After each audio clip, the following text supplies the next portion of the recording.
A globalização foi um processo de intensificação da integração econômica, marcado pelo avanço no sistema de transporte e comunicação. Assim, por consequência, trouxe o encurtamento das distâncias, ou seja, tornou muito fácil a ida de um lado ao outro do globo. Sua origem remete ao período das grandes navegações no século XVI, momento em que as trocas comerciais se ampliaram para outras nações. O capitalismo globalizado é caracterizado pelo meio técnico, científico e informacional, onde a essência é a mesma do capitalismo, visa o lucro, a exploração do travamento e propriedade privada. O sistema é o mesmo, o que muda são as técnicas de produção, já que buscam polos de produção onde há maior flexibilidade nas legislações trabalhistas e ambientais. Os meios de comunicação também são elementos fundamentais para a maior agilidade do trabalho. Em contratempo, há maior índice de desemprego e de intensificação da exploração do trabalhador, mediante as grandes tecnologias. Com o acelerado avanço das tecnologias de informação e comunicação, também identificamos a formação de grandes cadeias globais de produção. As empresas se tornam transacionais, deslocando as suas plantas produtivas para partes do mundo que oferecem um preço de mão de obra mais atrativo. A indústria 4.0 é um conceito que engloba a automação e tecnologia da informação, além das principais inovações tecnológicas desses campos. Ela traz o salto tecnológico de elevar essa automação à máxima potência, permitindo aos robôs desempenharem funções cada vez mais complexas.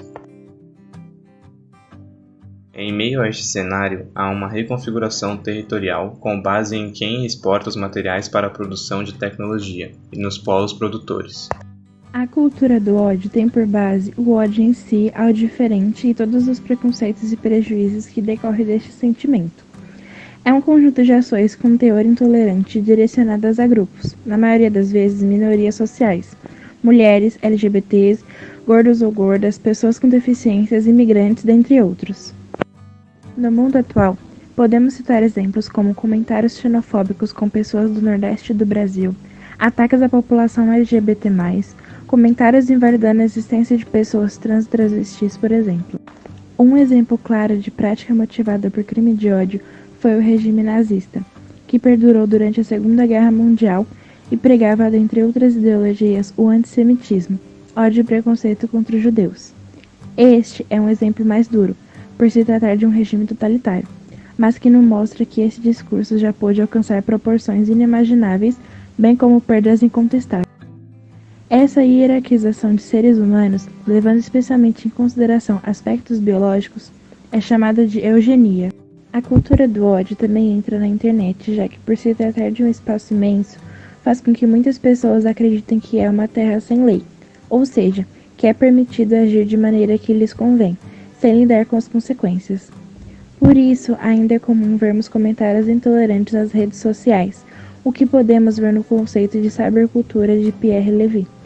Pierre diz que a cybercultura é um fluxo contínuo de ideias, práticas, representações, textos e ações que ocorrem entre pessoas conectadas por computadores. No entanto, as relações consideradas offline também fazem parte deste movimento, já que existem ações ocorrendo fora dos computadores, como algumas ideias que geraram produções artísticas e intelectuais e o convívio social entre as pessoas que ainda se mantêm fora das redes. Para Levy, a tecnologia permite algumas ações práticas, portanto, a cybercultura não se separa da cultura, e só se diferenciam pela parte tecnológica que opera a cybercultura, e a tecnologia que permite uma série de coisas como compartilhar informações de modo mais rápido e econômico, ou manter relações com pessoas distantes que não são possíveis no mundo real. Porém, assim como pode ser usada para coisas boas, também pode ser usada para más ações. Vemos isso na reprodução da cultura do ódio.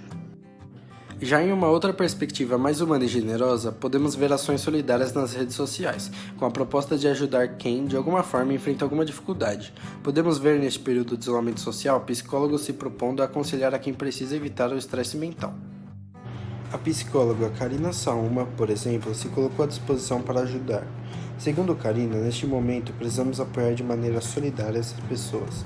Conversa, oriento, não é terapia, mas uma forma de levar um pouco de amor para quem está precisando. Partindo da concepção de que no espaço virtual inexiste o contato físico, seus usuários se viram encorajados em expressar suas opiniões, sem qualquer ponderação de limites ao que se é postado, comentando e compartilhando o que seria refletido em uma interação social corpórea.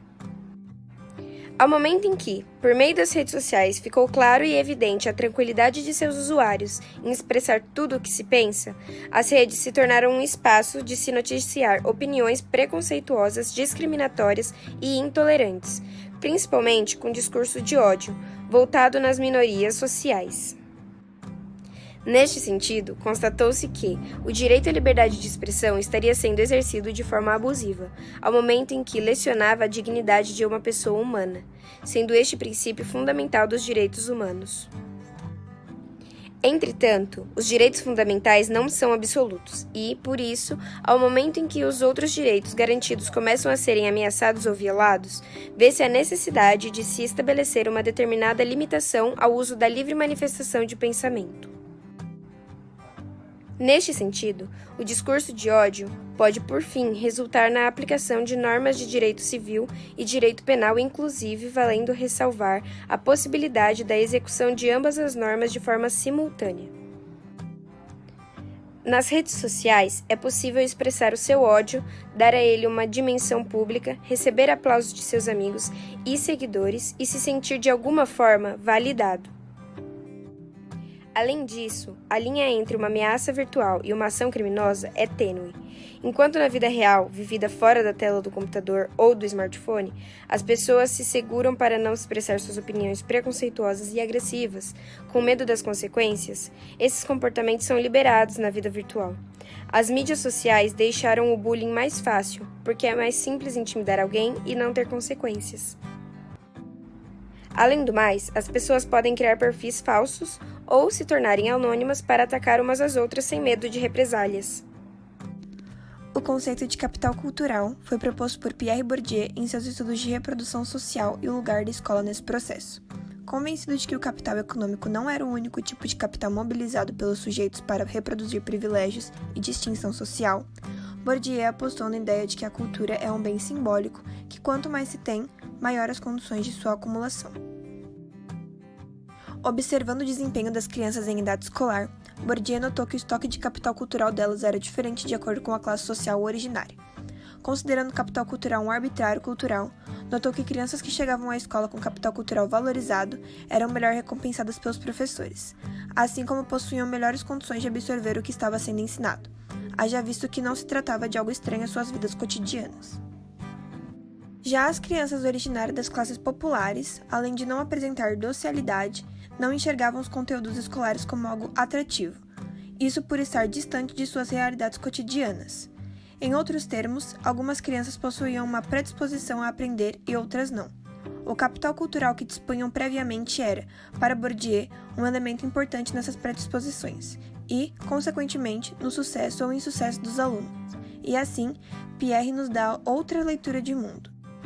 O conceito de capital cultural tem sua importância por desvelar as desigualdades sociais e a imposição arbitrária do que é ou não valorizado na sociedade, no processo de manutenção das desigualdades sociais.